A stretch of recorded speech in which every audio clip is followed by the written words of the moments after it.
శ్రీమాత్రే నమః. శ్రీ గురుభ్యో నమః. తతో రావణనీతాయా సీతాయాశ్చత్రుకర్షణః ఈయేషా పదమన్వేష్టం చారణాచరితే పది. ద్వాదశ రాశుల వారికి కూడా ఈ జూలై నెల నుండి ప్రారంభించి డిసెంబర్ నెల వరకు కూడా చాలా వరకు ప్రమాదకరమైన మిశ్రమ ఫలితాలు గోచరిస్తూ ఉన్నాయి. నేను ఇప్పుడు చెప్పినటువంటి శ్లోకం కూడా సుందరాకాండలో ఆంజనేయ స్వామి ప్రారంభించినటువంటి శ్లోకం. ఈ శ్లోకం ఏదైతే ఉందో ఇది ప్రత్యేకంగా ప్రతి ఒక్కరూ కూడా పఠించడం వలన విపరీతమైనటువంటి శక్తి లభిస్తుంది. మరొకసారి ఆ శ్లోకం చెప్తున్నాను. తతో రావణ నీతాయా సీతాయా శత్రుకర్షణః ఈయేషా పదమన్వేష్టం చారణాచరితే పది. మేషరాశి నుండి మీనరాశి వరకు కూడా ప్రతి ఒక్కరికి కూడా ఈ యొక్క 6 నెలల్లో ఎలా ఉండబోతుంది అనే విషయాన్ని ఇప్పుడు మనం తెలుసుకుందాం. తదుపరి మిథున రాశి. మిథున రాశి వారికి ఈ సంవత్సరం అంతా కూడా అర్ధాష్టమ శని ప్రభావం తీవ్రంగా ఉంటుంది. 4వ స్థానమైనటువంటి అంటే మీరు వంశపారంపర్యంగా పాటించేటువంటివి ఏవైనా సరే ఆచార వ్యవహారాలు ఇవన్నీ కూడా ఈ యొక్క మిథున రాశి వారికి సంబంధం అంటే శనికి 4వ స్థానంలో ఉండడము. అదే మిథున రాశి వారికి వారి యొక్క లగ్నంలోని గురుగ్రహ సంచారం ఉండడం వలన చాలా ప్రశాంతమైనటువంటి వాతావరణం గోచరిస్తూ ఉంది. ద్వితీయ స్థానంలో చూసుకున్నట్టయితే ఈ ప్రథమార్థం అంతా కూడా మిథున రాశి వారికి ప్రశాంతంగా ఉంది. ద్వితీయార్థం నుంచే ఇబ్బందులు ఏవైనా రావచ్చు. వ్యాపారం చేసే వారికి వ్యాపార సమస్యలు రావచ్చు. ఉద్యోగంలో ఉన్న వారికి ఉద్యోగ స్థానభ్రంశం జరగవచ్చు. ఏదైనా ట్రాన్స్ఫర్స్ జరగవచ్చు. ఉన్నటువంటి ప్రదేశం నుంచి దూర ప్రాంతాలకు వెళ్ళాల్సినటువంటి అవసరం రావచ్చు. 12వ ఈ యొక్క రాశి వారికి అంటే మిథున రాశి వారి విషయానికి వస్తే దశమ స్థానంలో శనిగ్రహ సంచారం సంవత్సరం అంతా కూడా ఉంటుంది. ఏకాదశ స్థానంలో రాహుగ్రహ సంచారం ఉంటుంది. కానీ బుధుడు కుజుడు యొక్క కలయిక మాత్రము మారుతూ ఉంటాయి. ప్రథమార్థం అంతా కూడా బుధుడు వీరికి జూలై నెలలో అలాగే ఆగస్టు నెలలో మాత్రము 2వ స్థానంలో ఉండి అదే సెప్టెంబర్కి వెళ్ళేసరికి కన్యారాశిలోకి వెళ్ళడము అంటే మిథున రాశి వారికి అది 3వ స్థానము. కాబట్టి కమ్యూనికేషన్ ప్రాబ్లమ్స్ రావడము, వ్యాపారానికి సంబంధించినటువంటి లాస్ అనేటువంటిది సెప్టెంబర్ తర్వాతకి ప్రారంభమయ్యే అవకాశం కనిపిస్తూ ఉంది. అలాగే ఈ యొక్క అక్టోబర్ నెల అలాగే సెప్టెంబర్ నెల డిసెంబర్ నెలలో ఎలా ఉంటుందనంటే శుక్రుడు తన యొక్క స్థానభ్రంశం అనేటువంటిది ప్రారంభించుకుంటూ వచ్చేసి కరెక్ట్గా ఈ యొక్క మిథున రాశి వారికి 4వ స్థానంలో అక్టోబర్లోకి, 5వ స్థానంలో నవంబర్లోకి, అలాగే 7వ స్థానంలో ఈ యొక్క డిసెంబర్కి వెళ్ళడము.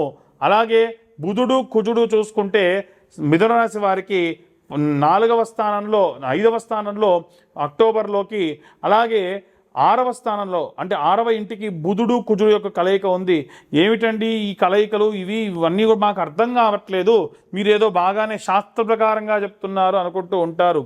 ఎందుకు క్లియర్గా చెప్తున్నాము అనంటే ప్రథమార్థం అంటే మనకున్న జూలై నుంచి డిసెంబర్ వరకు 3 నెలలుగా మనం విడదీస్తే జూలై ఆగస్టు సెప్టెంబర్ చాలా బాగుంటుంది. ఎందుకంటే కన్యారాశి వరకు బుధుడు ప్రవేశిస్తాయన వ్యాపారానికి అధిపతి.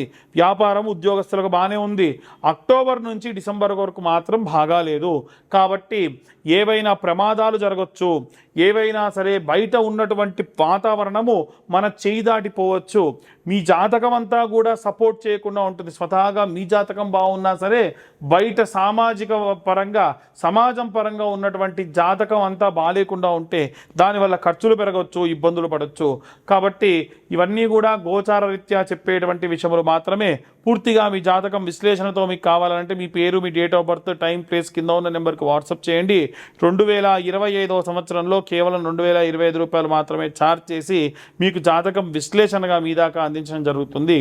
అన్ని వర్గాల వారంటే చిన్నపిల్లల దగ్గర నుండి ముసలివారి వరకు, పిల్లల దగ్గర లేకుండా వృద్ధాప్యంలో ఉన్న వారి వరకు కూడా ఎలాంటి రెమెడీస్ తీసుకోవాలి, ఎలాంటి మంత్రపఠనం చేయాలనే విషయాన్ని ఇప్పుడు మనం తెలుసుకుందాం. స్కూల్కి వెళ్ళేటువంటి విద్యార్థుల దగ్గర నుంచి పెద్ద పెద్ద గ్రూప్స్కి ప్రిపేర్ అయ్యేటువంటి విద్యార్థుల వరకు, ఇంట్లో ఉన్న గృహిణుల దగ్గర నుండి బయటికి వెళ్ళి ఉద్యోగం చేసేటువంటి గృహిణుల వరకు, ఉద్యోగం చేస్తూ ఫర్దర్గా ఏదైనా వ్యాపారం చూసుకునే ఉద్యోగస్తుల దగ్గర నుండి పూర్తిగా ఉద్యోగంలోనే ఉన్నటువంటి ఉద్యోగస్తులకు, వ్యాపారం చేసేటువంటి వ్యాపారస్తులు చిన్న పచారీ కొట్టు దగ్గర నుండి పెద్ద పెద్ద సంస్థల్లో ఫ్యాక్టరీలు పెట్టినటువంటి బిజినెస్ మ్యాగ్నెట్స్ వరకు, పబ్లిక్ పోర్టల్లో ఎప్పుడూ సంచరించేటువంటి సినీ రాజకీయ రంగాల వారు, దాంట్లో చిన్న కార్యకర్త కావచ్చు, పెద్ద లీడర్ కావచ్చు, చిన్న కెమెరామెన్ కావచ్చు, యాంకర్స్ కావచ్చు, సినీ యాక్టర్స్ కావచ్చు, చేతి వృత్తులు, కుల వృత్తులు చేసుకునేటువంటి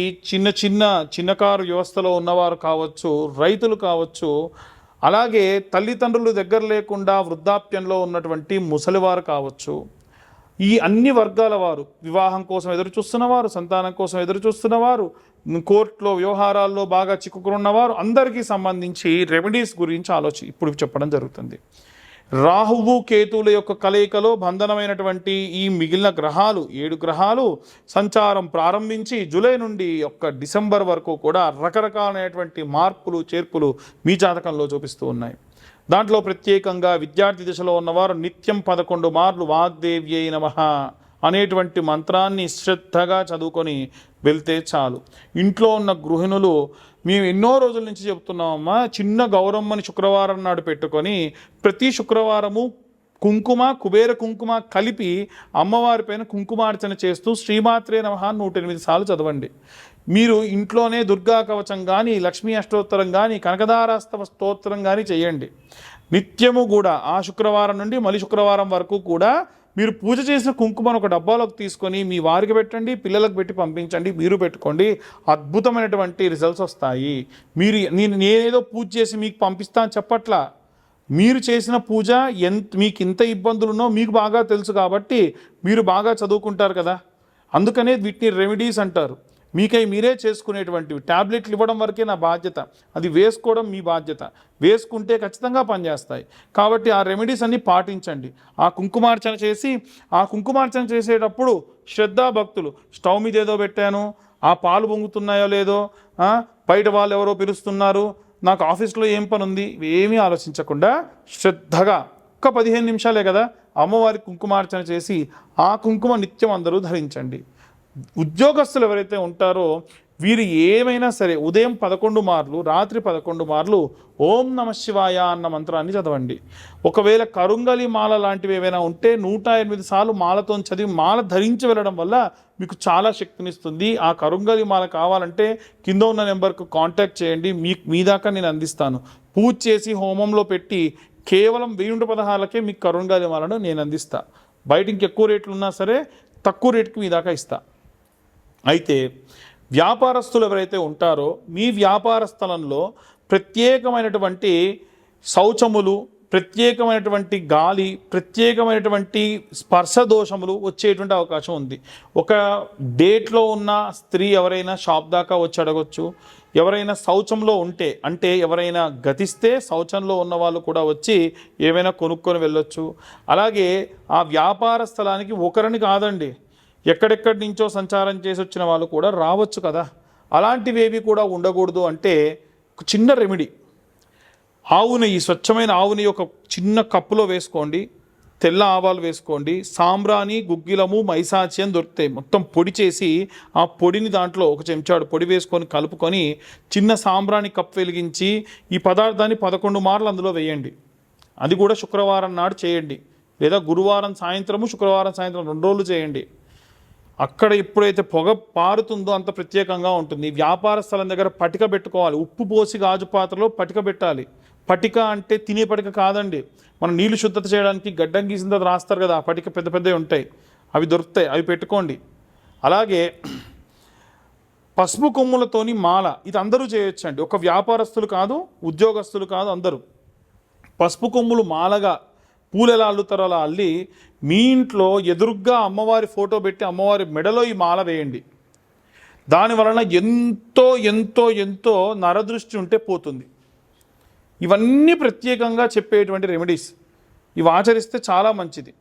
అలాగే ప్రతి అమావాస్యకి ఇంట్లో కానీ వ్యాపార స్థలంలో కానీ గుమ్మడికాయ ఆంజనేయ స్వామి దగ్గర, కొత్త గుమ్మడికాయ ఆంజనేయ స్వామి దగ్గర పెట్టి ఆ మరుసటి రోజు దానికి పసుపు రాసి 11 బొట్లు పెట్టి కట్టాలి.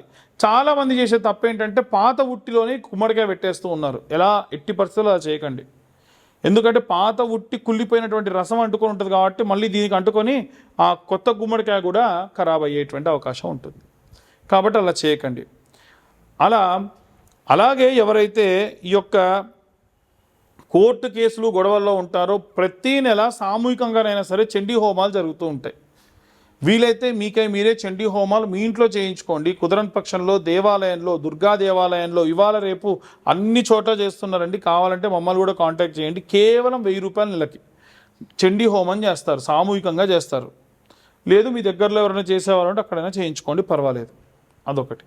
చేయించడం వల్ల కోర్టు వ్యవహారాలు, గొడవలు, డైవర్స్ కోసం ఇబ్బంది పడుతున్న వాళ్ళు బయటపడతారు. వివాహం కానటువంటి వాళ్ళు ఎవరన్నా ఉంటే గనక కన్యాపాశుపతం అని అబ్బాయిలు చేయాలి అమ్మాయి కోసము, వరపాశుపతం అని అమ్మాయిలు చేయాలి అబ్బాయి కోసం. అలా గనక రుద్రుడికి చక్కెరతో అభిషేకం చేసి హోమం చేయడం వల్ల వివాహం అవుతుంది. కావాలంటే ఈ యొక్క హోమానికి కూడా మమ్మల్ని కాంటాక్ట్ చేయొచ్చు. మీ దగ్గరలో ఉన్న అర్చకులనైనా సరే అడిగి మీరు హోమం చేయించుకోండి. దీన్ని అబ్బాయిలు చేయాలంటే కన్యాపాశుపతం, అమ్మాయిలు చేయాలంటే వరపాశుపతం అంటారు. అలాగే ఎవరికైతే సంతానం లేదో వారు చేయించుకోవాల్సింది ఏంటంటే సంతాన పాశుపతం అని ఉంటుంది, అది చేయించుకోండి. శారీరక దౌర్బల్యము, విపరీతమైన ఆరోగ్య సమస్యలు ఉన్నాయంటే సర్వాంగ పాశుపతము అని పాశుపత హోమాలు ఉంటాయి, అలా చేయించుకోండి. అలాగే ఈ యొక్క 6 నెలలు కూడా మీరందరూ కూడా ఏం చేయండి అంటే ప్రతిరోజు నవగ్రహాల దేవాలయంలో 21 మార్లు క్లాక్ వైజ్ డైరెక్షన్ అంటే సవ్య దిశలో తిరగండి. 6 సార్లు అపసవ్య దిశలో అంటే యాంటీ క్లాక్ వైజ్ డైరెక్షన్లో 6 సార్లు తిరగండి. ఉన్న నవగ్రహాల్లో 7 గ్రహాలకి క్లాక్ వైజ్ డైరెక్షన్లో ప్రదక్షిణ చేయాలి. మిగిలిన 2 గ్రహాలు రాహుకేతులకు యాంటీ క్లాక్ వైజ్లో చేయాలి. ఇలా చేయడం వల్ల కూడా దోషం పోతుంది. అలాగే ఏ రోజుకు ఆ రోజు సోమవారం నాడు చంద్రగ్రహానికి బియ్యము, మంగళవారం నాడు కుజగ్రహానికి కందులు, అలాగే బుధవారం నాడు బుధగ్రహానికి పెసర్లు, గురువారం నాడు బృహస్పతి గ్రహానికి అంటే గురుగ్రహానికి శనగలు, అలాగే శుక్రవారం నాడు బృహస్పతి గ్రహానికి బొబ్బెరలు, శనివారం నాడు శనేశ్వరుడికి నువ్వులు, అలాగే నువ్వుల నూనె, అలాగే మంగళవారం కానీ ఆదివారం కానీ రాహుకైతేనేమో మినుములు, కేతువుకైతే ఉలవలకు పిరికెడు మాత్రమే ఆకు డొప్పలో వేసి ప్రతిరోజు కొత్త మట్టి చిప్ప చిన్నవి కూడా దొరుకుతాయి 2 రూపాయలకి. ఆ మట్టి చిప్ప పెట్టి దాంట్లో ఒక్క చుక్క అంటే చెండు బొమ్మ సీసాలో నూనె తీసుకోపోయినా సరిపోతుంది. తీసుకెళ్ళిపోయి దాంట్లో ఒత్తేసి దీపం పెడితే చాలు. ఈ 6 నెలలు ఇలా చేస్తే ఏ హోమాలు ఏ పూజలు అవసరం లేదండి. కాబట్టి ఇలాంటి రెమెడీస్ చేయడం వలన అందరూ కూడా ఆరోగ్యవంతంగా ఉంటారు, జరిగే ప్రమాదాల నుండి బయటపడతారు. అందరూ బాగుండాలి, అందులో నేనుండాలని కోరుకుంటున్నాను. సర్వే జనా సుఖినో భవంతు. స్వస్తి.